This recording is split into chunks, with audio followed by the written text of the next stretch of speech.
Witam serdecznie w kolejnym odcinku Luczyn po godzinach. Jak co roku nadeszła ta piękna chwila, kiedy mrozy i śniegi robią już swoje ostatnie podrygi, ptaszki zaczynają powoli poćwierkiwać i temperatury płynów ustrojowych w ciałach motocyklistów zaczynają się powolutku wspinać ku górze, a my musimy pochylić się nad swoimi motocyklami i sprawdzić, co żeśmy naodwalali.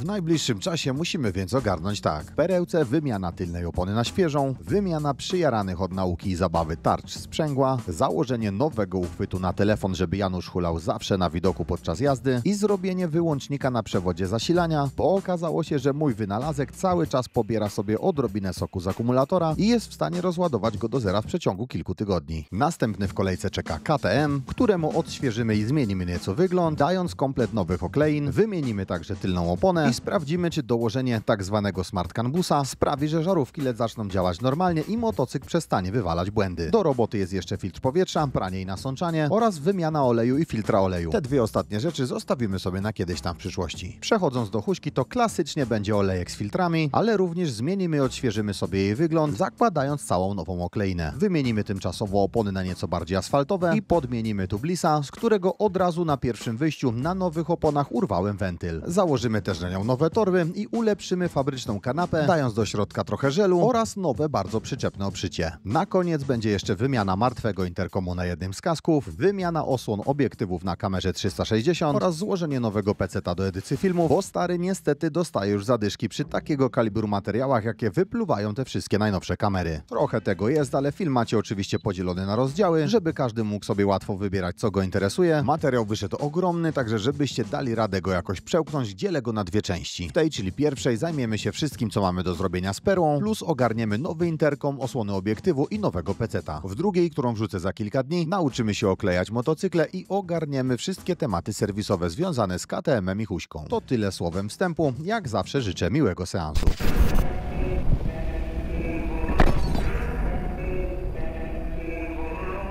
Serdeczne podziękowania dla partnera tego odcinka, firmy Neo Tools, dzięki uprzejmości których załatwiłem dla Was bardzo przydatne narzędzia, z których sam również od dłuższego czasu korzystam. Przydadzą się zarówno tym, którzy zaczynają przygodę z serwisowaniem własnych dwóch kółek, jak i tym, którzy już coś tam dubią, ale nie mają jeszcze w swoim arsenale wszystkich potrzebnych błyskotek. Są to klucze dynamometryczne o dwóch zakresach, jedne od 5 do 25 N, do wszystkich tych delikatnych tematów, jak śruby pokrywki filtra oleju lub dekli silnika. Szkoda, że sam takiego nie miałem, jak zaczynałem, bo do tej pory bardzo miło wspominam, jak ukręciłem w diuku śrubkę pokrywki filtra oleju i z szybkiego serwisu zrobiła się dyskoteka na kilka godzin. Wiadomo, że nawet mimo najlepszych chęci tymi maluszkami wszystkiego nie zrobimy, dlatego niezbędne jest także dynamo nieco większego kalibru, czyli na przykład klucze w zakresie od 20 do 100 Nm. Taki zestaw powinien już pokryć 99% wszystkich zadań, jakie mamy do wykonania przy podstawowym serwisie swojej maszyny. Dodatkowo wziąłem dla Was jeszcze 3 wkrętaki elektryczne, które jak się okazuje znacznie przyspieszają wszelkie naprawy i zadania, gdzie mamy dużo kręcenia, ale małych śrubek. Nigdy wcześniej nie korzystałem jeszcze z takiego wynalazku i muszę przyznać, że rzeczywiście jest to świetny patent. By wziąć udział w rozdaniu tych wszystkich narzędzi, wystarczy subskrybować ten kanał, dać łapę w górę pod tym filmem i zostawić komentarz, co macie u siebie do zrobienia na nowy sezon i który z tych produktów chcielibyście otrzymać. Szczegółowe prezentacje nagród oraz dodatkowe informacje o rozdaniu znajdziecie jak zawsze na końcu filmu. W opisie poniżej znajdziecie także wszystkie osoby, które zgarniają najnowsze żarówki Nightbreaker 220 z poprzedniego LPG. Zwycięzcom oczywiście gratuluję, a my bierzemy się wreszcie za robotę. Kapcior z tyłu w perle znowu cienki już miejscami jak pergamin, także chciał nie chciał pora na wymianę. Oczywiście nie ma w tym nic dziwnego, przy nauce jazdy na palonym kapciu i ślizgania tyłem nie wypada udawać zdziwionych, że błyskawicznie ściera się nam guma. Na podmiankę udało mi się kupić 3-letniego Roadteka jeszcze w wersji 0.1, opona fabrycznie nowa, tylko po prostu leżak magazynowy. Jak do wykończenia na kilku wyjściach, to i tak przerost formy nad treścią, ale cena była bardzo dobra, więc nie ma czego żałować. Przy okazji na pomikach przynajmniej nie trzeba będzie się obawiać, że mamy jakiś najtańszy plastik i dupa nam lata na wszystkie strony. Odkręcam crashpady i wyciągam ich ośkę. Składam dużą fajkę i odkręcam śrubę osi tylnego koła.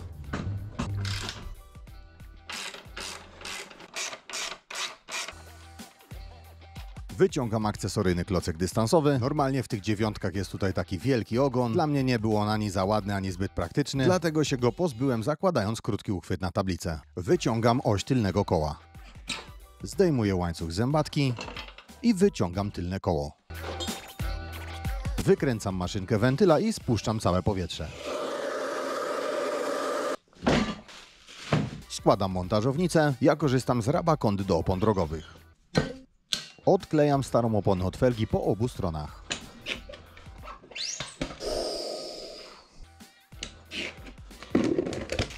Smaruję rant felgi oraz opony po obu stronach, żeby nie ściągać gumy na sucho. Zakładam blokadę obrotu i kopyto do ściągania opony. Naciągam zewnętrzną krawędź opony na kopyto. Wyciągam zewnętrzny rant opony z felgi.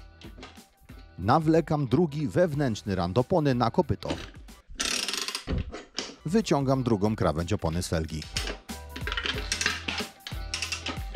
To tyle, oponę mamy zdjętą. Przesuwam magnetyczne dystanse pod krawędź felgi. Smaruję ranty felgi po obu stronach. Jeśli byłaby ona brudna, to oczywiście najpierw ją dokładnie czyścimy. Smaruję także obie krawędzie opony. Zanim założymy oponę na felgę, podwójnie upewniamy się, w jakim kierunku ma się obracać oraz czy ma oznaczony najcięższy lub najlżejszy punkt. Producenci przeróżnie to sobie oznaczają, także do każdej opony trzeba to sprawdzać osobno. Jeśli mamy oznaczony punkt najcięższy, to dajemy go naprzeciw najcięższego punktu naszej felgi. Jeśli natomiast mamy oznaczony najlżejszy, to dajemy dokładnie w najcięższym miejscu naszej felgi. Zwrócenie na to uwagi znacznie ułatwia wyważanie koła. Nie trzeba później dawać 150 ciężarków. Przełożyłem już sobie pierwszą krawędź opony przez felgę, zakładam kopyto i blokuję koło. Zapinam sobie pierwszy trzymak i nawlekam krawędź opony na kopyto. Naciągam kawałek opony na felgę i zapinam drugi trzymak. Naciągam resztę opony na felgę. Oponę mamy już naciągniętą na felgę. Teraz pozostaje nam już tylko upewnić się, że rant opony będzie nam wszędzie równo przylegał. Wkręcamy maszynkę do wentyla i nabijamy oponę powietrzem. Ja mam u siebie w dziupli bardzo nisko sufit, a z opony lubi sobie czasem nieźle prysnąć, jak wskakuje na rant, dlatego dobrze ją czymś na tą chwilkę przykryć. Teraz jeśli opona idzie do motocykla drogowego używanego zgodnie z Pismem Świętym i 10 przykazaniami, to zasadniczo warto ją w tym momencie wyważyć. Ja tego w tym przypadku nie robię, bo za moment będzie skopcona i znowu wymieniana, więc byłaby to po prostu całkowita strata czasu. Wrzucam ją sobie tylko na chwilę na bęben, żeby sprawdzić felgę i tarczę hamulcową. Jeśli będziecie chcieli i Was to interesuje, to przy następnej okazji oczywiście możemy sobie takiego kapcia wyważyć, bo nie potrzeba do tego żadnych cudów wyważarek automatycznych za dziesiątki tysięcy złotych. W zupełności wystarczą najprostsze statyczne za 200. Pozostało nam już tylko założyć z powrotem koło do motocykla. Czyszczę i smaruję oba dystanse. Są to takie trochę puzzle, bo zacisk hamulcowy musi trafić w swoją prowadnicę, tarcza hamulcowa musi trafić w szczęki zacisku i wszystko jeszcze musimy ustawić idealnie osiowo, żeby sztyca nam przeszła na wylot przez wszystkie elementy bez żadnych przeszkód. Czasami robię taką małpią sztuczkę, że podkładam stopy pod koło, dzięki temu mogę łatwo regulować jego wysokość góra-dół i nie muszę go dźwigać rękami. W pogotowiu trzymamy już wyczyszczoną i nasmarowaną knagę i jak tylko zobaczymy prześwit w dziurce, to ładujemy ją na wylot po samą nasadę. Dopychamy koło do przodu i nawlekamy łańcuch na zębatkę. Teraz odciągamy koło na maksa do tyłu i zakładamy dystans. Zakładamy podkładkę i przykręcamy śrubę osi. Do tego zadania potrzebujemy niestety naprawdę mocną faję dynamometryczną, bo Yamaha zaleca skręcać swoje ośki o połowę mocy niż reszta producentów. Tak tylko do porównania, niemal 2 razy większy KTM, który stoi obok, ma śrubę osi kręconą na 95 N, o ile dobrze pamiętam, a w Yamaszce każą walić 150 N. Żebyście nie musieli jednocześnie dopychać koła i kręcić kluczem, polecam Wam starą sztuczkę ze szmatką. Ciągamy ją łańcuchem na zębatkę i mamy wszystko ładnie dociągnięte i w takiej pozycji dokręcamy. Po wszystkim oczywiście wyciągamy szmatkę. Na koniec zakładamy i przykręcamy kreszpady osi. Czyścimy tarczę i pompujemy tylny hebel i możemy powoli przechodzić do następnego zadania. Teraz musimy wymienić tarczę sprzęgła w perle. Chociaż może musimy to w tym przypadku złe słowo, bo sprzęgło jeszcze działa i przy normalnej jeździe pewnie większość nie miałaby żadnych uwag. Ja chcę je wymienić, ponieważ przy próbie maksymalnego przełożenia obrotów na koło tarcze się już uślizgują i łapią ze zbyt dużym opóźnieniem. Jak wrzuciłem posta z info o niepasujących tarczach EBC, to zgłosiło się sporo przerażonych posiadaczy MT-09 z pytaniami, po jakim to przebiegu trzeba będzie robić. U mnie konieczność wymiany tarcz nie wynika z przebiegu, który jest niski, tylko z tego, że tarcze są przyjarane od nauki szybkich startów, ślizgów i innych zabaw. Przy normalnej jeździe prawdopodobnie nigdy nie trzeba będzie tego ruszać. Na jednym MTK-u zrobiłem ponad 40 000 kilometrów, na drugim ponad 20 i ich tarcze dalej miały się dobrze. Także nie przejmujcie się, jeśli tarcz nie jaracie, to posłużą bardzo długo. Jeśli natomiast już do tego momentu z takiego czy innego powodu dojdziecie, to też nie koniec świata, bo wymiana sama w sobie wcale nie jest trudna, tylko trzeba po prostu zwrócić szczególną uwagę na kolejność i rodzaje tarcz. Pierwsze kupiłem tarcze wzmacniane EBC, które w ofercie były opisane jako pasujące do tego motocykla. Od razu po rozpakowaniu okazało się, że z moją 9 nie mają nic wspólnego. Zupełnie nie takie rodzaje i wymiary poszczególnych tarcz, które łącznie dają stos nie mieszczący się w koszu. Sprężyny również były zupełnie innego kalibru, także strata czasu i tarcze do zwrotu. Żeby już nie cudować i nie przeciągać tematu dalej, postanowiłem zrobić to na częściach oryginalnych, co również okazało się wcale nie takie proste, bo w necie krąży wiele sprzecznych informacji co do tego, które konkretnie wersje tarcz powinny być użyte do tego stosu. W każdym razie po doktoryzacji w temacie i kilku konsultacjach znalazłem nie tylko osobne kody na wszystkie potrzebne tarcze i przekładki, ale również kod na cały fabryczny zestaw naprawy sprzęgła, zawierający teoretycznie wszystko co potrzeba, ze sprężynami i uszczelką dekla włącznie. Zestaw ma więcej gratów i wychodzi jeszcze ponad 100 taniej niż zamawianie wszystkiego oddzielnie. Yamaha podaje, żeby do tej roboty spuścić olej z silnika. Ja i tak w tej chwili wymieniam na świeży, więc nie robi mi różnicy, ale jeśli ktoś chciałby pogrzebać w tarczach, a oleju nie ruszać, to widziałem, że jest taka możliwość. Gość robił to na motocyklu opartym na stopce i po zdjęciu dekla okazało się, że nie ma żadnego problemu, bo olej siedzi gdzieś głębiej w silniku i nic mu nie poleciało na podłogę. Co do uszczelki, to jeśli temat robimy na gotowo, to tak jak zaleca Yamaha, warto dać nówkę, a nie deklować na starej wymiętolonej i obsmarowywać ranty silikonem. Motocykl jest relatywnie czysty, ale dla pewności przecieramy go sobie jeszcze dokładnie przed zdjęciem dekla, żebyśmy nie mieli później przykrej niespodzianki, że dostał nam się do środka jakiś syf. Producent zaleca, żebyśmy najpierw krzyżowo zluzowali wszystkie śrubki po półobrotu, a dopiero później je całkowicie wykręcili. Luzuję maksymalnie linkę na klamce, odginam blaszkę trzymającą linkę i linkę sprzęgła odpuszczam. Dwie lewe śrubki jako jedyne mają dodatkowe podkładki, dlatego od razu zaznaczam sobie ich pozycję markerem. Gdy już mamy wszystkie śrubki odkręcone, zdejmujemy dekiel. Wykręcamy śruby płytki dociskającej. Robię to stopniowo i naprzemiennie, żeby jej nie przekosić. Wyciągam sprężyny dociskające. Zdejmuję dekiel i mogę brać się za przegląd tarcz.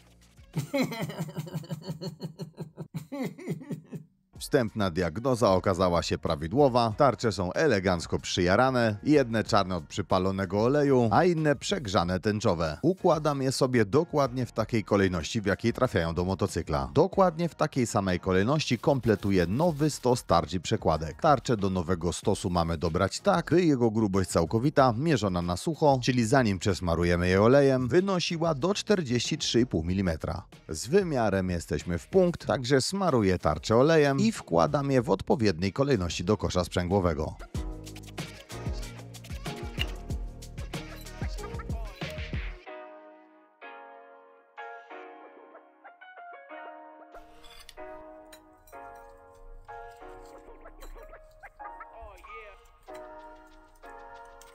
Ostatnią tarczę z przekładką zakładam na dekiel. Na trzpień dajemy odrobinę smaru. Dekiel zakładamy tak, żebyśmy mieli przesunięcie ostatniej tarczy o jeden ząbek. Wkładam gumki na swoje miejsca, pasują tylko w jednej orientacji, także nie sposób tego pomylić. Zakładam 3 nowe sprężyny. Przekładam płytkę dociskającą ze śrubami przez sprężyny i łapę po kilka obrotów na każdym gwincie. Do tego zadania małe dynamo jest wręcz idealne, bo każdą z tych 3 śrub mamy dokręcić siłą 10 N, żeby sprężyny równomiernie i z odpowiednią siłą dociskały nam tarczę. Taką sztuczkę ciężko byłoby zrobić na pałę. Nowy stos mamy założony identycznie jak było w oryginale. Świeżej uszczelki staramy się nie zakładać na strupy po starej, czyścimy wszystkie krawędzie najlepiej jak potrafimy. Dotyczy to również dekla. Zakładam nową uszczelkę na swoje miejsce.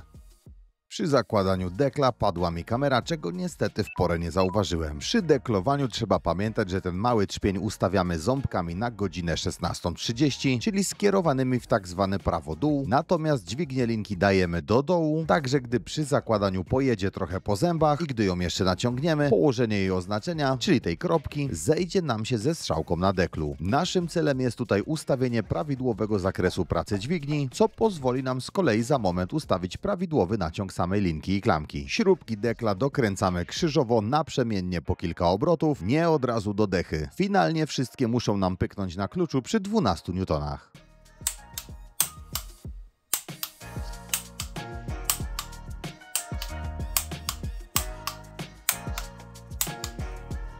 Jeśli mimo regulacji linki naciągiem dolnym i górnym nasza klamka jest dalej za luźna, to znaczy, że musimy obsadzić dekiel jeszcze raz w innej pozycji dźwigni trzymającej linkę. Ja ustawiłem to tak, że klamka z zachowaniem zalecanego luzu już pracuje w takiej pozycji jak lubię, a dalej mam jeszcze niemal cały zakres naciągu dolnego i górnego do podciągania linki w przyszłości.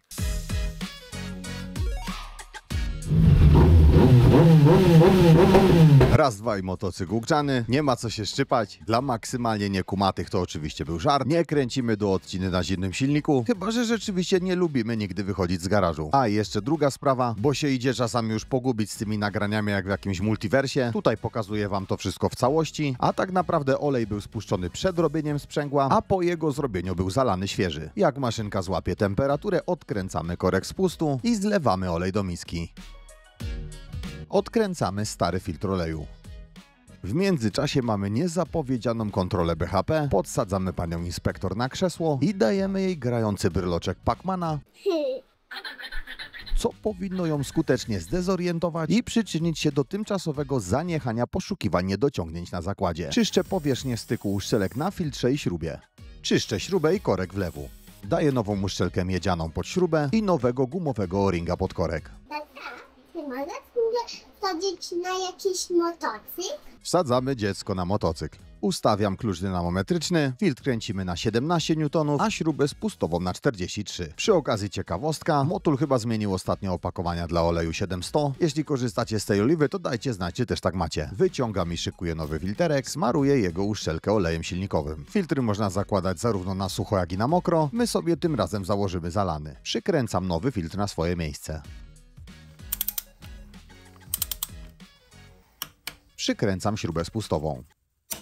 Odmierzam i zaznaczam sobie dokładną ilość oleju, jaka będzie mi potrzebna. Wlewam odrobinę poniżej tego, co sobie oznaczyłem jako maksymalną ilość. Zakręcam korek, odpalam maszynę i sprawdzam, czy sprzęt nie poci się pod filtrem, pod śrubą spustową, ani na nowej uszczelce pokrywy sprzęgła. Na okienku sprawdzam, jak aktualnie stoimy z poziomem oleju i dolewam pozostałą niezbędną ilość. Jeśli planujecie bardzo dużo latać na kole, to zawsze warto dać tę kapkę więcej. Po dolewce odpalamy maszynę ponownie, dajemy jej chwilę ostygnąć i sprawdzamy, czy poziom oleju jest już dla nas ok. Jeśli nie, robimy jeszcze jedną dolewkę. Jeśli tak, kończymy robotę.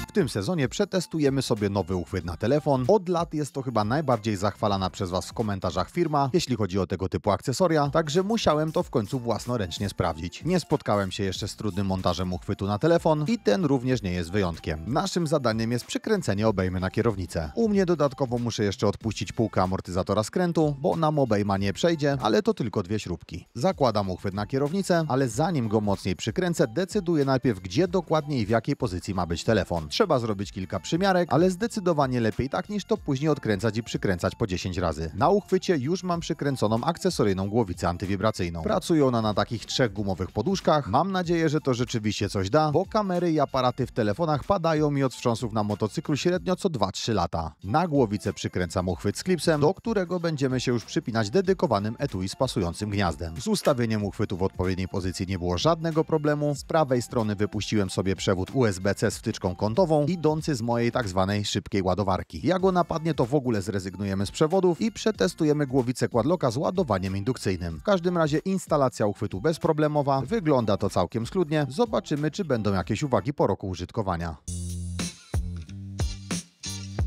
Przy okazji, jak chciałem perłę odpalić, żeby się trochę rozgrzała przed zlaniem oleju, okazało się, że jest kompletnie rozładowana. Miała włożony nowiutki, w pełni nabity akumulator, więc mocno podejrzane, żeby nie wytrzymał kilku tygodni. Sprawdziłem, o co chodzi i okazało się, że mój piekielny wynalazek w postaci głośnika ciągnie trochę soku, nawet jeśli jest nieużywany. Także na szybciora dołożymy sobie kawałek przewodu i prosty przełącznik, żebyśmy mogli go całkowicie odłączać od baterii, kiedy nie jest używany. Mam akurat taki malutki wodoszczelny pstryczek, który będzie do tego w sam raz. Rozłączam dotychczasowe połączenie.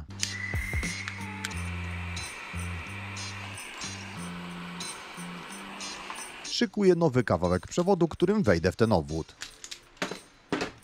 Podłączam się z łączkami samolutującymi.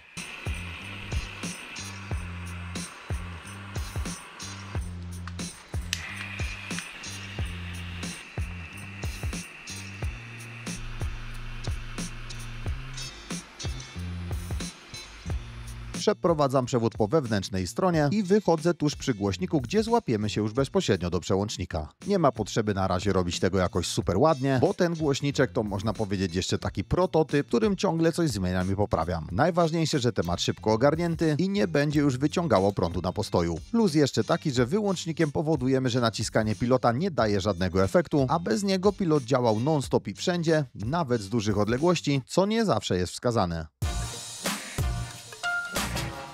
10-letnia Sena, która była tu założona, w końcu wyzionęła ducha i przyszła pora na wybranie oraz montaż nowego interkomu do tego kasku. Jako że na pozostałych wiaderkach mam w tym momencie Seny 30K oraz 50S, to dla porównania postanowiłem założyć tutaj najnowsze Cardo. Wypadłem trochę z obiegu, jeśli chodzi o tą markę, bo mieliśmy lata wstecz dwa paktoki Boldy, z których nie do końca byliśmy zadowoleni, pomimo że wszyscy dookoła je chwalili, to u nas się nie sprawdziły, były za ciche i mieliśmy zawsze jakąś gimnastykę z parowaniem. Teraz była więc idealna okazja, żeby zobaczyć, co się w tym temacie pozmieniało. Wybrałem model Paktok Pro i po kilku dniówkach mogę Wam śmiało powiedzieć, że pozmieniało się dużo, a właściwie to nawet chyba wszystko i to na lepsze. Montaż jak to montaż jest niemal identyczny w przypadku każdego interkomu. Słuchawki dajesz na uszy, wybierając odpowiedniej grubości dystanse. Mikrofon łapiesz na przodzie koło gęby, najlepiej z boku, nie centralnie, chyba że masz kolegów, których kręci ciągłe słuchanie Twojego sapania. Podłączasz wszystko do bazy, którą z kolei przyklejasz albo przykręcasz obejmą z boku kasku i gotowe. Nie ma się za bardzo nad czym rozwodzić. Ukrywajcie tylko dobrze kabelki, bo aż się ciężko patrzy czasami na ulicy, jak niektórym dyndają luzem te wszystkie przewody spod kasków. W każdym razie, co do samego interkomu i jego działania, bo to jest najważniejsze, spore pozytywne zaskoczenie. Mimo iż najczęściej używany jest aktualnie w parze ze starą Seną, połączył się z nią błyskawicznie od strzała, bez najmniejszych problemów, dźwięk rozmów tak głośny jak potrzeba, głośniczki 45 mm, muzyka jakościowo i głośnością na przyzwoitym poziomie. Słuchawka bardzo szybko się ładuje, ma złącze USB-C, nie te stare gniazda micro USB. Z nowinek, które mi się spodobały, to ma automatyczne przechodzenie w tryb uśpienia, czyli wykrywa, kiedy kask jest dłuższą chwilę bez żadnego ruchu i automatycznie gasi interkom. Jak tylko weźmiemy kask do ręki, to odpala słuchawkę i podłącza rozmowę. Wszystko to da się dodatkowo konfigurować w ustawieniach. Dla osób takich jak my, które z uporem maniaka zapominają wyłączać słuchawek, jak idą na obiad albo coś zwiedzać i później wieczorem jadą sobie w ciszy, bo wszystko padło, to zarąbiste rozwiązanie, które już dawno powinno być na porządku dziennym. Na tej samej zasadzie wykrywania i analizy ruchu działa też funkcja powiadomienia bliskich o podejrzeniu wypadku. Możemy skonfigurować, kogo i w jaki sposób interkom powiadomi w razie wykrycia, że coś poszło nam z tą jazdą ewidentnie nie tak. W którejś z ostatnich aktualizacji softu widziałem nawet, że za pośrednictwem aplikacji można już chyba nagrywać rozmowy prowadzone przez interkom. Nie miałem okazji jeszcze tego sprawdzić, ale widać, że Cardo dobrze kombinuje i pracuje nad wprowadzaniem przeróżnych dodatkowych funkcjonalności, jakie mogą się nam przydać. Rozmiarowo i wyglądowo jest teraz według mnie lepiej niż u Seny. Paktok Pro jest mniejsze i węższe, przez co nie odstaje aż tak od kasku. Zakładanie i odpinanie słuchawki też zostało tu maksymalnie uproszczone. Słuchawka i baza są magnetyczne, także wystarczy, że słuchawkę damy mniej więcej tam, gdzie powinna trafić i sama się prawidłowo wpina. Nie miałem żadnych oczekiwań co do tego sprzętu, liczyłem się nawet z tym, że mi znowu nie podejdzie, bo będzie to czy tamto nie tak, ale uczciwie i sprawiedliwie trzeba przyznać, że ten model Cardo spokojnie może się równać z najlepszymi słuchawkami od Seny oraz innych czołowych producentów, a niektóre funkcje tego sprzętu to reszta powinna wręcz skopiować i wprowadzić u siebie. Jeśli seria Edge i pozostałe niższe modele Cardo parują się i działają ze wszystkimi innymi markami równie bezproblemowo, to tylko pogratulować progresu i czekać na kolejne udoskonalenia włączności między motocyklistami, jakie wprowadzą w przyszłości.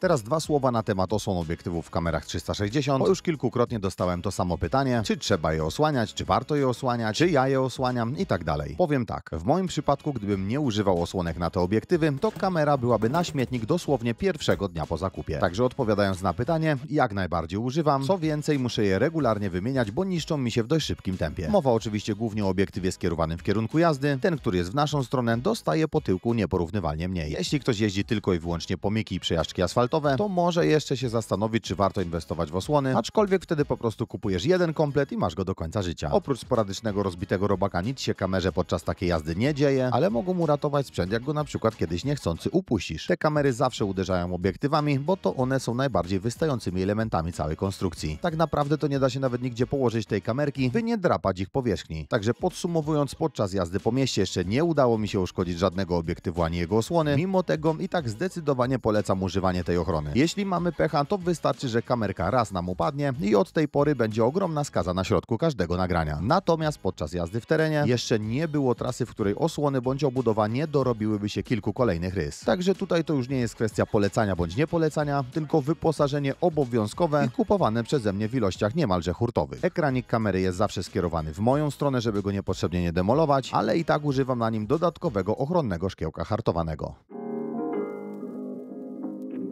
Na koniec dzisiaj rzecz trochę nietypowa, ale seria nazywa się w końcu Luczyn po godzinach, a to jest dosłownie jedna z rzeczy, którymi się muszę po godzinach zajmować. Na komputerze się co prawda nie jeździ, ale jest niezbędny do tej drugiej części roboty, czyli produkcji filmów, rolek i wszystkich innych czynności związanych z prowadzeniem kanału i pozostałych mediów socjalnych. Przy okazji chętnie odświeżę sobie temat, bo choć komputery składam samodzielnie co którąś generację od czasów premiery Pentiuma trójeczki i Voodoo 3 3000 od 3D-FX, to od ostatniej zmiany aktualnego sprzętu minęło już sporo lat. Nie ukrywam też, że zawsze to po prostu lubiłem. Pomimo tego, że na pewno szybciej i prościej jest w dzisiejszych czasach po prostu dodać do koszyka usługę złożenia kompa przez kogoś tam w sklepie, o tyle osobiście nigdy bym się na to nie zdecydował. Gdyby motocykle całkowicie nie zawróciły mi w głowie, to kto wie, czy nie prowadziłbym jakiegoś kanału o sprzęcie komputerowym i różnych nowych technologiach. Kto wie, może robię to w jakimś równoległym wszechświecie. W każdym razie w garażu jest w tej chwili jeszcze pobojowisko z rozgrzebanymi motocyklami, więc rozłożyłem przenośny stolik w mojej dziupli z ciuchami na moto, bo to w tej chwili jedyne pomieszczenie z odpowiednią ilością wolnego miejsca. Także nie przejmujcie się, że w tle mogą trafiać się mniej lub bardziej czyste ciuchy motocyklowe. Cały czas jeździmy, więc to w tym pomieszczeniu normalne. Żeby była jasność, wszystko co tu widzicie wybrałem i kupiłem prywatnie we własnym zakresie. Nie mam żadnej współpracy z żadnym sklepem ani producentem części i niczego wam tutaj nie reklamuję. Teraz już koniec gadania, zrelaksujmy się chwilkę i złóżmy sobie na spokojnie tego bydlaka do kupy.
When we finally got down to something which the individual says he really wants to do, I will say to him, you do that. If you say that getting the money is the most important thing, you will spend your life completely wasting your time. Better to have a short life that is full of what you like doing than a long life spent in a miserable way.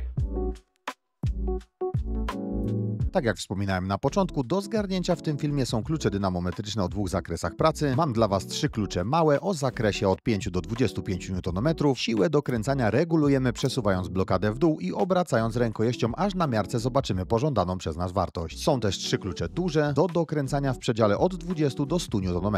Te klucze ustawiamy również przez obracanie rękojeścią po wcześniejszym odpuszczeniu blokady. Dodatkowo mam dla Was jeszcze 3 elektryczne wkrętaki do drobnych napraw. Operujemy nimi używając 2 przycisków na rękojeści. Jeden to obroty lewe, drugi prawe. W zestawie jest też od razu sporo różnych końcówek i wszystko zapakowane w małej skrzynce. Zwycięzców jak zawsze wybierzemy spośród Was, czyli osób, które subskrybują kanał, dadzą łapę w górę pod tym filmem i zostawią komentarz, co mają w swoim sprzęcie jeszcze do zrobienia oraz którą rzecz chcieliby otrzymać. Jak zawsze, dzięki, że jesteście i do usłyszyska niebawem. Better to have a short life that is full of what you like doing than a long life spent in a miserable way. Yo, co to jest takie czarne i szybkie? Luczyn dosiada i zamyka szybkę. Ludzie, lepiej uciekajcie z ulicy, bo z daleka słychać jak czarna perła ryczy. Wszystko zapięte, o, manetka w rękę. Prawa jazdy nie zabrali mu jeszcze na szczęście. Lepiej zapinaj pasy, chociaż tutaj ich nie ma. Polski Ghost Rider stary, to nie ściema.